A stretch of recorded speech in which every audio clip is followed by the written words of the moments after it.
এই জয়ের পিছনে আমরা যে অধিকারের জন্য দীর্ঘদিন যে লড়াই করছি সেটার প্রতিফলন আজকে রেজাল্টটা।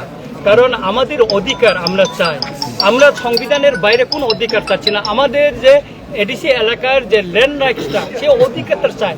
আমাদের মাতৃভাষা কক বড় লেখার জন্য যে স্ক্রিপ্ট রোমান স্ক্রিপ্ট চাই সে অধিকারের জন্য আমাদের জনগণ সচেতন হয়েছে, তাদের অধিকারের মহারের আহ্বানে তারা সামিল হয়েছে এবং একসঙ্গে আমরা আন্দোলন করে আজকে এই রেজাল্টটা আমরা পেয়েছি। যে একটা ভোটের পেছনে আপনাদের ল্যান্ড রাইটস থেকে শুরু করে বিভিন্ন রোমান স্ক্রিপ্ট ছিল, এখন কি থাকবে যারা আপনাদের ককবরক যারা স্টুডেন্টরা রয়েছে তাদের জন্য কিরকম চিন্তা ভাবনা থাকবে আপনাদের?